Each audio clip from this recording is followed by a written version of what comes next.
What's going on, everybody? Welcome into our first of our baseball 2026 previews. We got this started with the help of our co-hosts here, Marv and Seth. I'm Dominic Cressetto. We are excited to bring you some before the first pitch baseball information on some of the best teams, not only in the sunbelt, but also in the country. Very excited to start this one off tonight, fellas, with the Troy Trojans. Anything you want to say before we bring our guest in?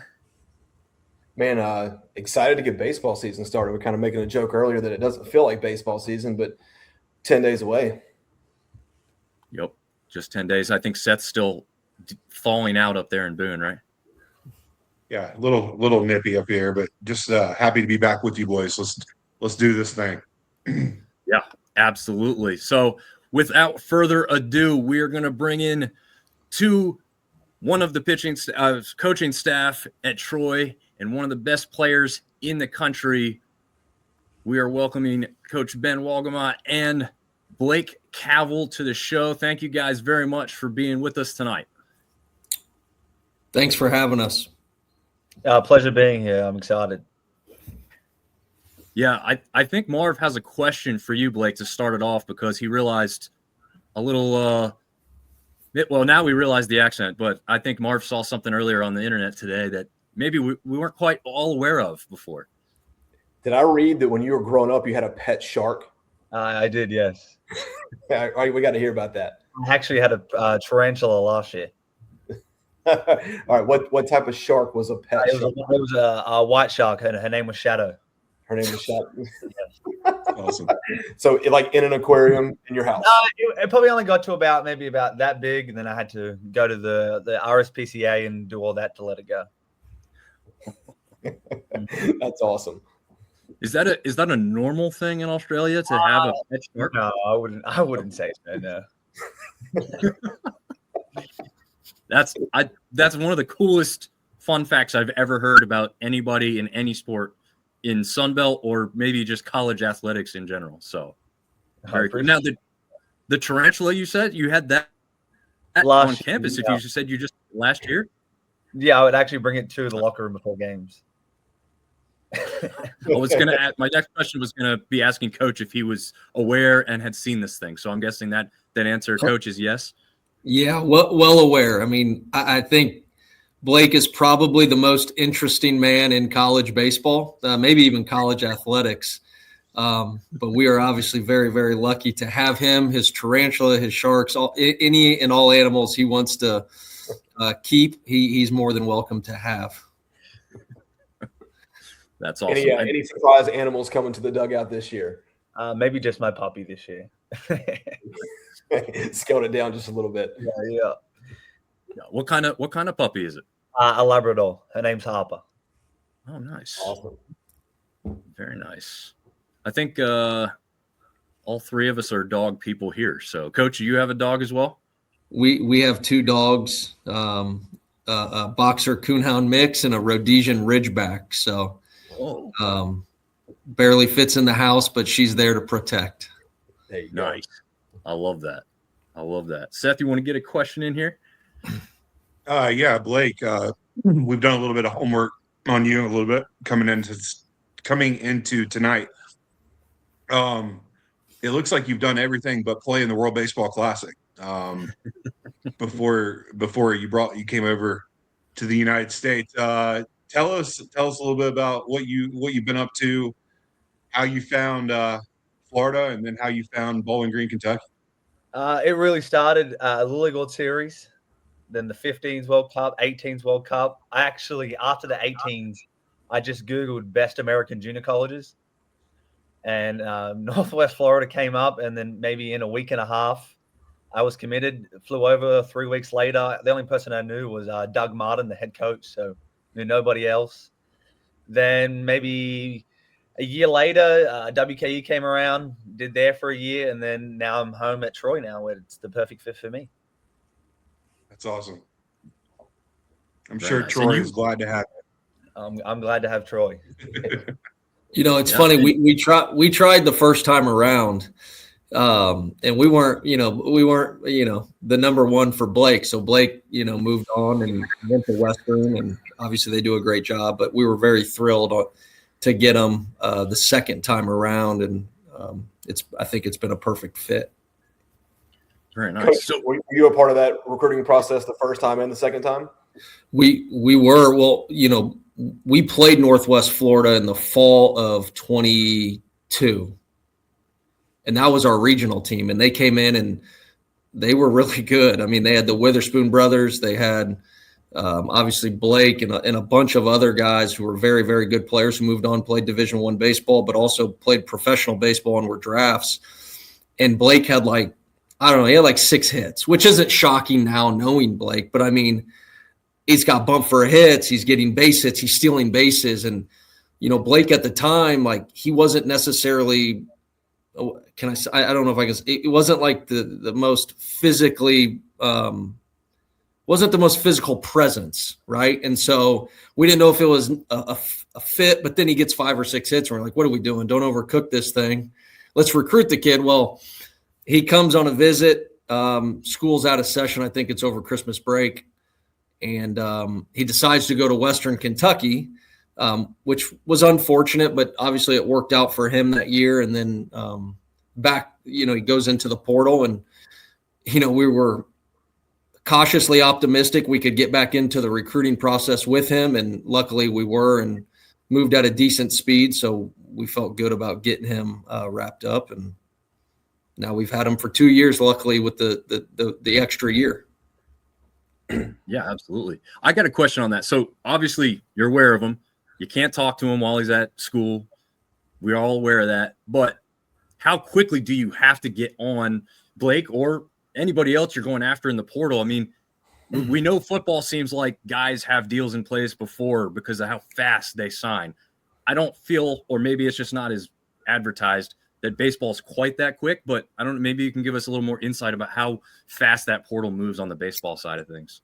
Yeah, I definitely don't think it's that world. I mean, that's a different world when you see the tweets of so-and-so's final 3 schools are XX and X, and the portal hasn't even opened, right? I don't know how that happens. But for us, just in terms with Blake, it was crazy. I remember it was the quiet period. I think it was over the 4th of July weekend, or what, it was close to that time, where it was the last day you could go into the portal.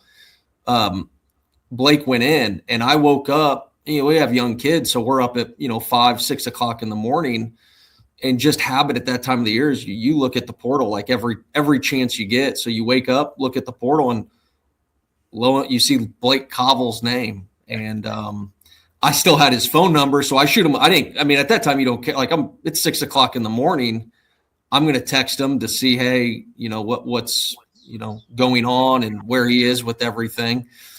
And, obviously we got back into the recruiting process. I think the great thing about Blake was he was super open with what he was doing, right? It wasn't, hey, I'm going to the portal just to collect all these offers and see what's going to happen. He kind of had a list of 2 or 3 schools that he was really focused on, and Troy happened to be one of them because of the prior relationship, and we'd started to get some Northwest Florida guys. And so, a week or 2 went on, I guess, and maybe not even that long, and Blake committed to us, which, we were very excited. I mean, we had a great portal class, but to add, what we think is the best first baseman in the portal, a guy who we know is going to come in and sit in our 3-hole or 2-hole, wherever he was, but also have those type of numbers in such a good league that, it definitely, it changes the whole dynamic of your roster, but then also other guys that you can recruit. We got Blake Cavill. Oh, wow. You guys are going to be really good. I want to be a part of that. Blake, can you kind of talk about that process on your end, jumping into the portal on the last day and then rekindling a past relationship, and how you ended up at Troy? Yeah, it was. I had a game that day. I wasn't playing, and then I called my family back at home because it's the time of the day, so it had to be later in the afternoon. And Dad said, "Go if you want to do it. I'm all for it." And I said, "All right."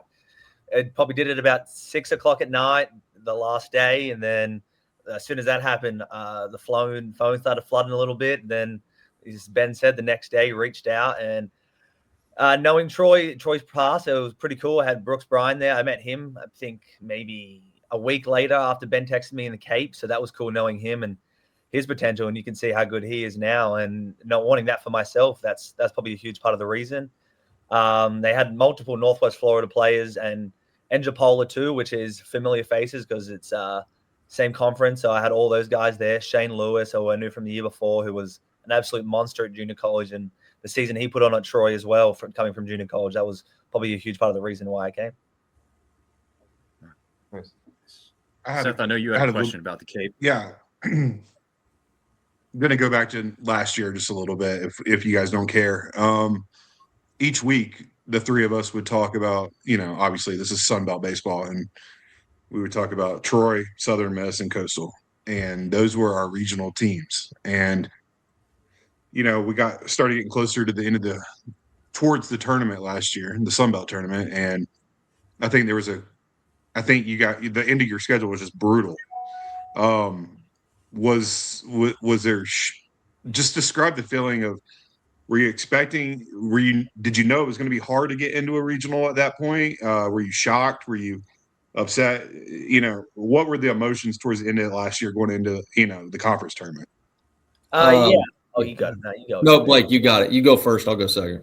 Yeah. We going into the year, we won every series until, the last one against Southern Miss, where we just didn't play our best baseball. Then going into the conference tournament, you don't want to go into the conference tournament not playing your best baseball. And after we lost that early one, our goal was just to make it to the weekend after that. And, we made it to the weekend, but we needed to win that morning one. We fell short, which was tough, but we thought we had a chance still. And that just puts a bigger go for us this year. We're all hungry, excited. The players from last year are even more excited than me, which is hard. So it's a good season for us. Yeah. I mean, just to echo that, I mean, it's frustrating even talking about it now. You are the beacon of consistency in terms of what we did throughout the year. You win every series until the last, and you ran into quite possibly the hottest team. On Sundays as well, Coach. What? I'm sorry? You guys were consistent on Sundays as well. We it's sometimes on Sundays it just didn't work out, but that's part of what we are now, right? Like, we don't sneak up on people, and I think they don't punt because they lost the first two games against us, and they're still it's a good league, and they're still gonna give you the best shot and all those things. And I think that's the frustrating part is in baseball, it's very hard to win every single game. I don't remember the last time someone went 56-0. I know at the Division I level, and I think that's obviously a very difficult thing to do. But when you win every single series, I also think that's very tough. And Southern Miss, who was one of, if not the hottest team in college baseball, we ran into, and they beat us. They were very good against us on that weekend. And, it's first and second, nobody out in the ninth. If we get a bunt down, it could be a different ball game, could be a different story. But were we shocked? Yeah, absolutely, because we felt we deserved to be in, especially when two teams in our league were hosts. I just don't think the other conference tournaments went our way. I think there were a lot of one-bid leagues that turned into two-bid leagues, and that was unfortunate. It's not fun to watch those games, but it was a tough pill to swallow. But like Blake said, I think that would hopefully leaves a sour taste in our mouth as a program, and will push us forward through this year. Yeah. One little note for people that are watching or listening to this is a reminder. This Troy team took the series from Coastal Carolina, and we know how far they got. Again, as a reminder, they didn't lose the series until the very last one against that hot Southern Miss team. And you guys were also ranked throughout the entirety of the season. I think this is where the three of us had the biggest problem with it. There was no punishment, and maybe there shouldn't have been, that you were losing a third game in a series because you kept winning all these series, and they kept you high in the rankings because of it, in the top 25. And then all of a sudden, that last series happens, and I think that's where all of our frustration came from, watching you guys get left out after what was a wildly successful season all the way around in every other aspect, except for that very, very small portion at the end. And again, people have arguments, but we're Sunbelt homers, and we would have liked to have seen Troy get in there and be a deserving team, because we saw how well the Sunbelt did and how well the Sunbelt's done over previous years by putting 4 or 5 teams into the tournament. So hopefully we can get back to those measurements this year with Troy being one of the leaders of the pack, as we expect them to be. I guess my question to lead it from that was, is there like a specific motto or mantra for this season that you guys are using? Maybe, Coach, start with you, that you guys are leaning on going in? Yeah, and it's kind of been the same one from the fall. We've gone with leave no doubt, and we left doubt, right? I mean, we can say what we want of we deserved or should have been in, but we left doubt in the whole in the whole thing. So that's kind of been our motto this year, and it will be moving forward. We got, Blake just showed you the bands that say leave no doubt, so our guys see it every single day, along with our core values of the program. So they see that every day. So obviously we hope that when they look down and things are tough or whatever it might be, or we've won 4 in a row, that, the 5th game is just as important.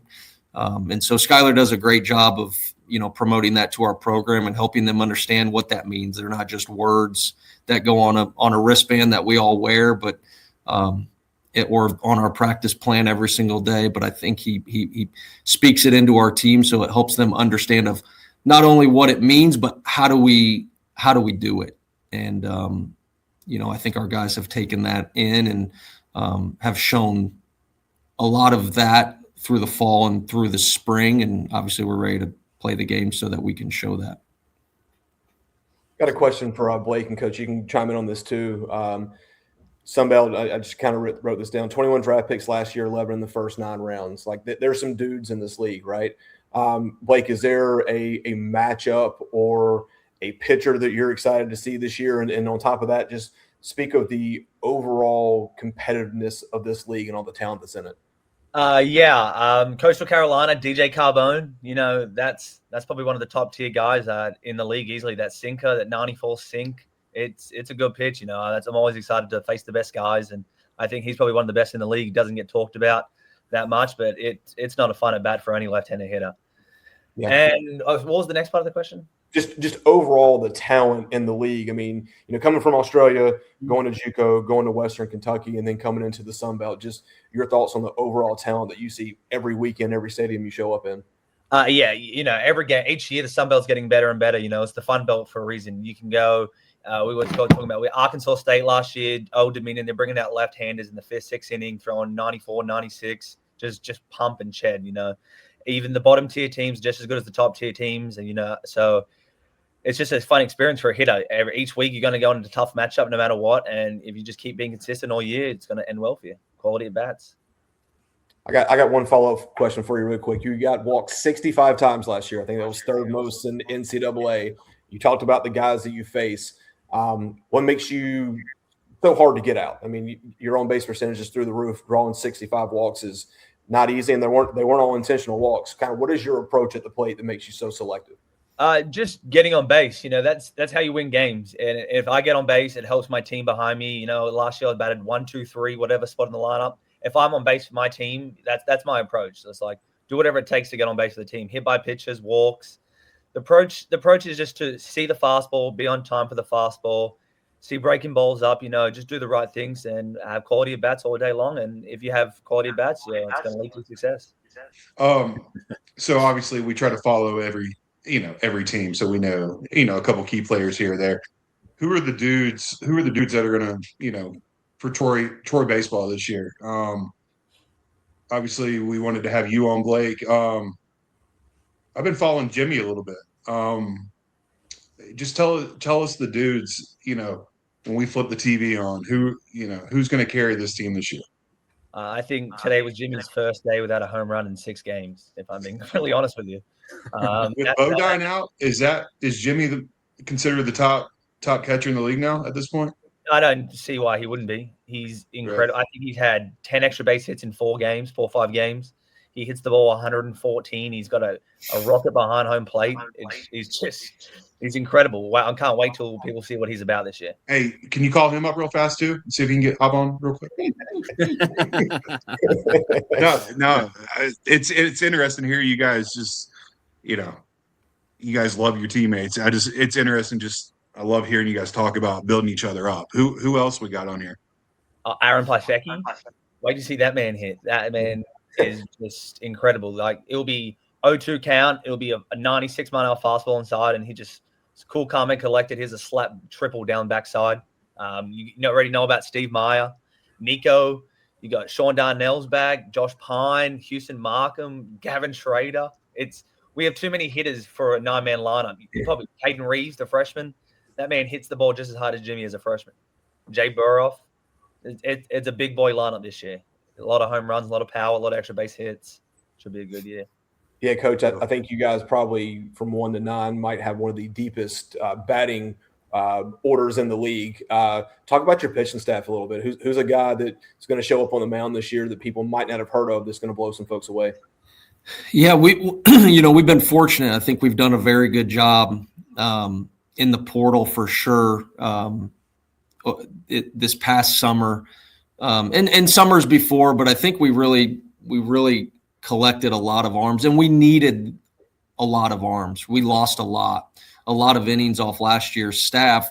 Offensively on the other side, we returned quite a bit. So it's just kind of that year where we had to go after more arms. And you look at Tommy Egan, a University of Illinois Chicago transfer, who's pitched on Friday nights at UIC and has done it, in a good league. And with the development of what Skyler and his guys do down in the bullpen, I think he'll tick up. Benjamin Stubbs is a left-handed arm from Flagler, a Division II, and it's a mid-90s lefty, super athletic arm, very, very difficult to square up, and just a tough at bat, lefties and righties. There's a lot of them, and Blake Dean was really good today. I mean, it's a Kansas State transfer. It's like, as an offensive guy, you're watching these guys and you're getting very, very frustrated that we're not having better at bats. And then you have to take a step back and be like, man, maybe he's just good. And so you watch him. And Dylan Alonso, Columbia State junior college transfer, a mid-90s fastball, can really spin the breaking ball. Just a big guy. Zach Crotchfelt from Texas Tech, another big lefty whose fastball is elite. I know I'm going to miss some guys. Yeah. Noah Thigpen returns. He's been as good as advertised this spring. Blake, you face them all. I mean, Lucas Littoral from Western Kentucky. Dylan King. Cooper Ellingworth was a guy who had starts at USC Upstate. I know I'm going to miss some, and I don't really, the pitchers, They're in their own little world down there. They're in their own little world, I like to say hi to them in the stretch line, so I hope I don't make anyone mad if they happen to watch this. Hey, that's a good problem to have. Enough names that you're going to forget somebody. Hey, I want to follow that up, and I know we talked about this last year, Coach, with the portal. How does that change your recruiting philosophy? I mean, obviously, before the portal was a big thing, it was, go get a high school kid, get them in, develop them. Obviously, you're always searching to fill a need, a spot that you need someone in. But is it easier to go into the portal and take a guy that's had 2 years at the Division II or JUCO level, that's kind of been through a weight program and has seen, big arms and played in big moments? Does that change your recruiting philosophy versus going in and grabbing a high school kid that might take a year or two to develop, but we can get there? Yeah, yes and no. I mean, we've always been pretty particular with our high school recruiting. We've never really had huge high school classes. Even before we got to Troy, it's always been a very transfer-heavy place. Now, the transfer has changed, right? It used to be all JUCO. Now it's a mix of JUCO. We still want to bring in 5 or 6 high school guys a year. I mean, we love our classes that we've brought in. I mean, our 24 class. I guess it'd be a 24 class with Jimmy Janicki and Houston Markham and, Noah Thigpen. Like, those guys are special, right? And but the portal has been very good to us. And with the roster changes, shrinking, look, it's a lot easier to take a Blake Cavill who has produced at the Division I level than it is to necessarily take someone who hasn't. And Coach Meade does a great job of integrating portal guys. Like, I think we have 23 new guys this year, and a lot of them are portal guys. And he does a great job of integrating those guys to where it's not – the acclimation stage is not 7 months. Our guys get acclimated quickly, and he's the reason for that and why that happens. And obviously our players, they went through the same thing when they got here, so it's easier for them to help players acclimate early on. And we love the portal. I mean, we may be in the minority, but we love it. We've gotten good players out of it. We've gotten mature kids. So we've been fortunate. Yeah, it looks like I want to change direction just slightly and talk about the schedule that you guys have this year. So let's look at first your out of conference slate. And I mean, we've got some pretty darn good baseball teams on this slate. And luckily for you guys, you don't really have to go north too much to match up with them, as we kind of alluded before we hit record on the early season weather up north. But you do have a Rutgers team on there. Blake, we'll start with you. What game, home or away, are you most looking forward to on the out-of-conference portion of the schedule here? Saturday night, ECU. Yeah, that's the game I'm waiting for right there. Under the lights, bright night. In the tournament, it's going to be probably our best versus their best. So put me in the jungle. I'm excited. Who did he say? I'm sorry. Nice. ECU Saturday night. Yep. Ooh. Yep. So we play in their Keith LeClaire Classic. So it's Western Carolina, ECU, and Rutgers. I think that's weekend 3 at their place. Yeah. I grew up 4 minutes from that stadium when I was a kid. When I was a kid, we used to get out of school and ride our bike, and the jungle, you could just show up, and they had like wooden benches out there that you could stand on and watch the games. And man, that place is that's a lot of fun. That atmosphere is going to be phenomenal. Yeah, definitely. Coach, is there one that sticks out to you that you want to get back to, or one that you just always look forward to? No, I always like playing Big Ten teams. I mean, I grew up in Big Ten country. So it's just all, we've played since we've been here. We've played Indiana up there and down here. But, when you're in this, I guess this is year 14 for me, like I don't totally care, like I know that's probably coach speak. It's not. I really don't. The road trips are cool because we get to eat at different places, I guess. Vanderbilt may have good food. I don't, sure. Yeah. If you like hot chicken, I bet Vanderbilt has plenty of options in that Nashville area. Maybe the spot. Yeah. To hit up. Yeah. Hey, when you're in And Greenville, if you can sneak away to a place called Bee's Barbecue, Okay. it will not disappoint. It's All right. If you drive there, do not be appalled by the way the outside of the building looks. If you can get a barbecue sandwich from there, you'll be That's usually the best places. Yeah, it's very good. Yeah. And you guys also have an Alabama-rich schedule here, right? You got Alabama themselves, Alabama State, Samford, UAB, Jack State. Is that part of an appeal, like when it comes to baseball, that you can schedule more of these types of matchups? I know, football teams all the time are they're lucky to get one, in-state matchup, unless it's somebody, in your state within the conference. But, is this a part of the baseball schedule you guys look forward to, seeing so many teams so close? Yeah, and it's a convenient thing, right? I think all those we play on the midweek, so they're all pretty close. Jack State's probably the furthest, like 3.5 hours. But Alabama, we go there, they come to us, which is nice, and those guys do a good job, and it's a good state of college baseball.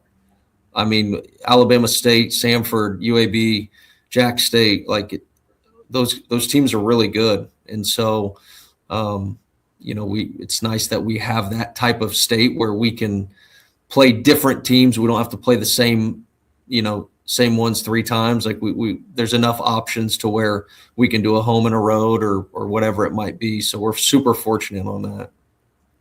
Absolutely. So I had a question, and I've always wondered, and it's regarding like maybe midweeks and Sunday afternoon games. Is it a NCAA rule that, like, let's say your midweek was 3.5 hours away, there's no stay in the night, correct? You're always traveling back. Is that correct? Not necessarily. For the most part, like if a lot of years, if we went to Jack State, we would drive home after the game, but it also depends who we have on the weekend. We'll do some times where it's Wednesday night, we have a midweek and we're traveling on the road. Like say we're playing Alabama on a Wednesday and we're playing Ark State on the weekend. We'll just continue to roll. We'll just continue to roll to Jonesboro post Tuscaloosa, which makes the trip actually a little bit easier because you're not driving, the 7 hours or 8 hours on a Thursday, get out of the bus, practice, and then get to the hotel late and then play the next day. So sometimes it's a lot more convenient. But most of the times we're not traveling to stay the night on a Tuesday night and play on a Wednesday or travel on a Monday night to play on a Tuesday. It's typically a day and a back trip or there and back trip. Yeah. Blake, have you brought anything over from Australia that like the guys weren't aware of game wise? We heard what was the game, fellas, that we heard from everybody talked about Mafia on the bus last year. Yeah. Is that happening at Troy? Is there something else you guys do when you're riding on the bus? No, we're all about Mafia. No, don't worry about that.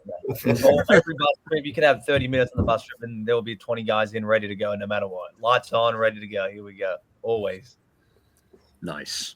I love that right there. And then we covered the out-of-conference slate, so let's talk a little bit about who you've matched up with in the sunbelt this year. No Coastal Carolina this time around, but you've got some other heavyweights in here. Texas State obviously entering their last year within the Sun Belt. Got Southern Miss on there yet again. Georgia Southern was having a pretty decent year until about midway through, but could be dangerous. The Cajuns are expected to kind of round back into form. Marshall may be a dangerous team. Blake, starting off here, is there anybody you want to face or anybody you're kind of looking forward to hosting or going and visiting? Raging Cajuns at Riddle Pace Field. Very excited for the Louisiana to come into my field this year. Have my fans supporting me, and it's gonna be a good environment, and not a probably won't be a fun weekend for them. Nice. What weekend is Southern Miss? Coach, you got one?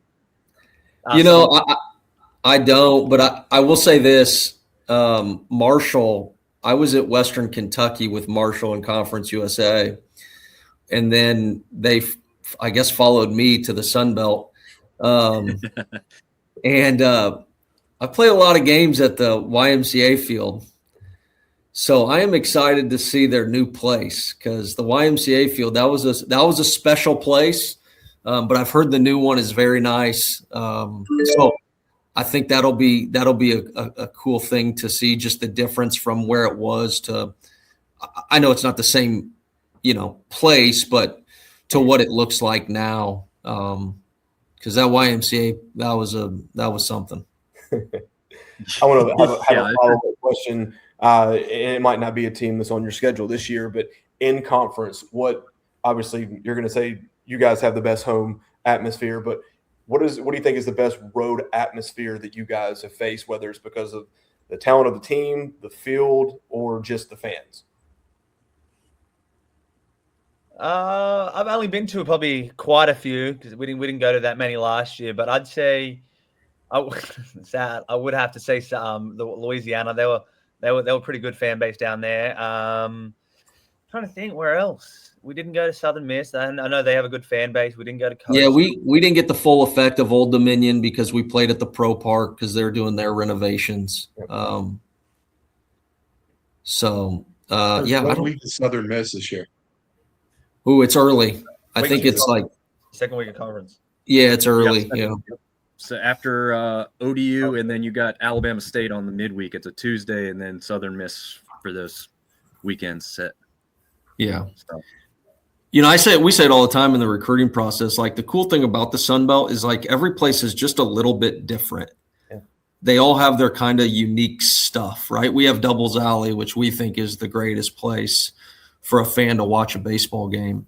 But the Cajun Cooking Club and the stuff they do after the 7th inning, or I think it's the 7th, right? Southern Miss has their stuff that they do. Obviously, a great fan support.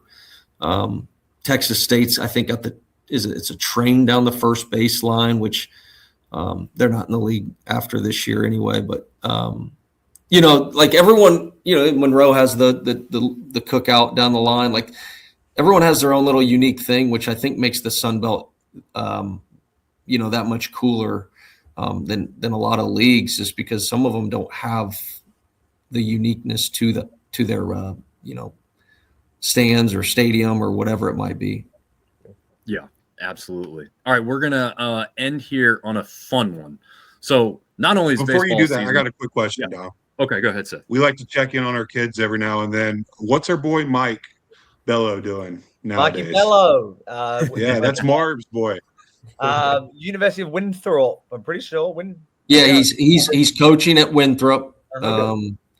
He's doing a great job from what I've heard, and he's going to be a good one. His dad was a longtime coach, great guy. And so I think Mikey's going to follow suit, and I think he wants to be really good at it. So good for him. Is he a grad assistant down there, or did he just? He's got to I think it's a development. Like I don't know the title. I don't know the exact title, but I know he's getting to do some coaching and things like that. So. And so, Dom, before you get into the fun question, I got one more question. We asked this to pretty much every player that we have on. So all three of us have kids that play sports, young kids. My boys are in love with the game of baseball, play baseball nonstop. So, every little kid says, hey, I'm going to go play D1 baseball. I'm going to get drafted. I'm going to go to the show. And Blake, you're on the cusp of that, right? So the question we always ask is, if you could go back and talk to your 10-year-old self to help you achieve those goals and be where you are now, what is the best piece of advice that you would give your 10-year-old self? Probably just stay focused. Keep your mindset on the right things, do the right things, eat the right things. Just stay positive. When you're younger, you think about failure more than success. So I'd probably just tell myself that success means more than anything in a sport of failures. There you go. Mm-hmm. Nice. I love that. All right, so we teased the fun question at the end here. You guys have baseball around the corner. Every 4 years we get the Olympics as well. If you weren't doing baseball, or if you could just compete in one of the winter events at the Olympics, which one would you choose? I'm gonna start with Coach first and see what he picks. I have a feeling we're gonna get one really crazy answer here. Well, I'm not a real risk taker, so some of that like skeleton and all that stuff, I'm out on that. I think that like the speed skating is that's a fun one to watch. The quick ones. I don't want to watch I don't know, what they call their races or whatever, the 16 or the 1500 meter. I want to see the short bursts, or I want to do the short burst. So do that. But that one's a unique one.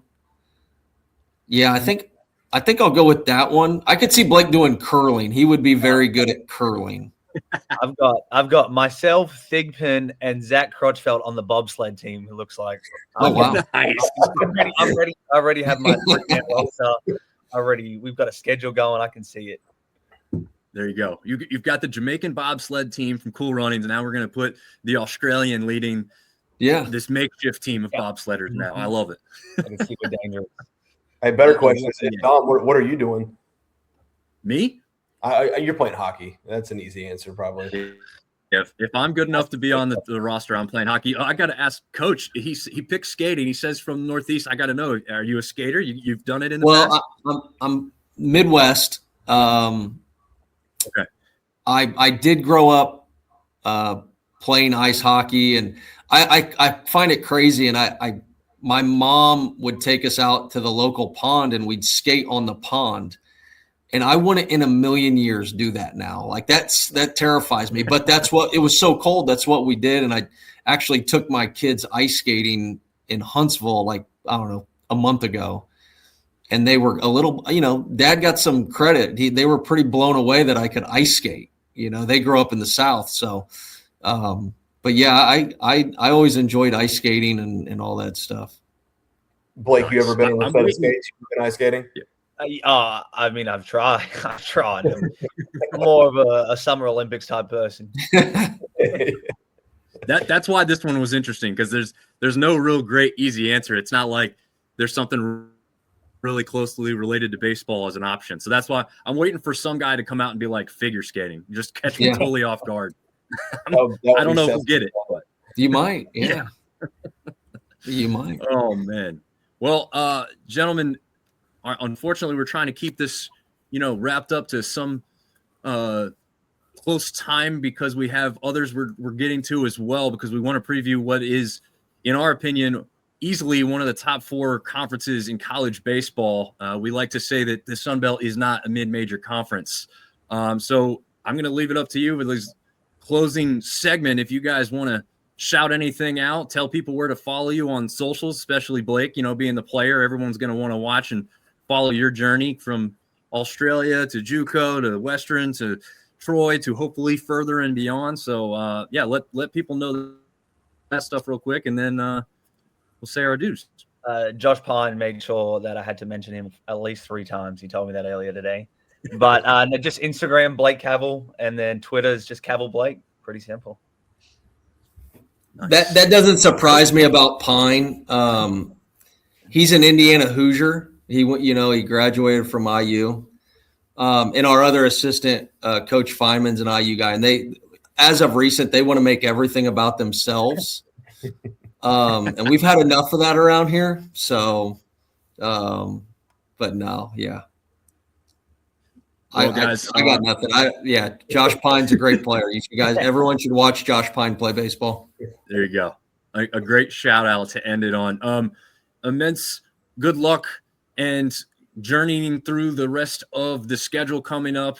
We will be watching. Maybe we'll be reaching back out to get you guys on after a big weekend win, or maybe previewing a weekend that's coming up. But we really appreciate your time and spending it with us here tonight. Rich, I do have one thing. Yes.